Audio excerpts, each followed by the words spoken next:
আদাব, সবাই কেমন আছো? আমিও ভালো আছি আলহামদুলিল্লাহ।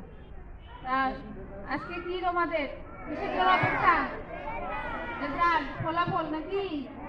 সবাই আশা করি ভালোই ফলাফল করছো, এই জন্য কোনো টেনশন নাই। কারো যদি রেজাল্ট একটু কম বেশি হয় সেটা নিয়েও মন খারাপ করার কিছু নেই, তাই না? আর আজকে যদি কম দাও, আগামী দিন ভালো কিছু করার জন্য একটু চেষ্টা করতে হবে। যে আজকে আমার হলো না, আগামী দিন নিশ্চয়ই আমার ভালো হবে ইনশাআল্লাহ। যাই হোক, তোমাদের আজকে ফলাফল দেওয়া হবে। তোমরা ফলাফল দিয়ে সবাই কিন্তু ওই যে তোমাদের রেজাল্ট কার্ডটা নিয়ে যাবা সবাই। আর 1 তারিখ তোমাদের যেদিন মানে জানো প্রথম বছরের প্রথম দিন, সেটা তো সবাই জানো, পরশু দিন। আজকে 30 তারিখ, 1 তারিখ। 1 তারিখে সবারই হাতে হাতে বই দেওয়া হবে। সেজন্য সবাই আজকে স্কুল ড্রেস পরে, আমি বারবার বলি যে কোনো অকেশন গুলোতে বিশেষ করে তোমাদের স্কুল ড্রেস পরে আসা উচিত, বলি না?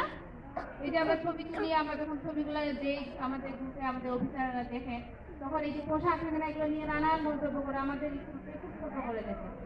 অন্য স্কুলের সবাই খুব সুন্দর করে লাইনে দাঁড়ায়, জুতা থেকে শুরু করে পাঁচশো মাত্র খুব সুন্দর একেবারে তাদের গেটা। তোমাদের ড্রেস আপনার ভালো দেখায় না, এক একজন এক এক কালার করে আসে, ওইটা ভালো দেখায় না। এটা আমি বারবার বলছি যে অকেশন গুলোতে বিশেষ করে তোমরা, আর যেদিন পিকনিক হবে সেটা আলাদা কথা, কিন্তু এমনি ফর্মালি যে অনুষ্ঠানগুলো হয় যেগুলো, সেগুলোতে অবশ্যই ড্রেস করে আসতে হবে। আর 1 তারিখে যারা ড্রেস পরে আসবে না, সেই জন্য আজকে বলে দিচ্ছি, আবার বলতেছি, এটা কিন্তু বলা হয়েছিল যে তোমরা ড্রেস পরে আসবে। যারা ড্রেস পরে আসবে না তাদের হাতে আমরা বই দিব না। শুনতে পাইছো সবাই?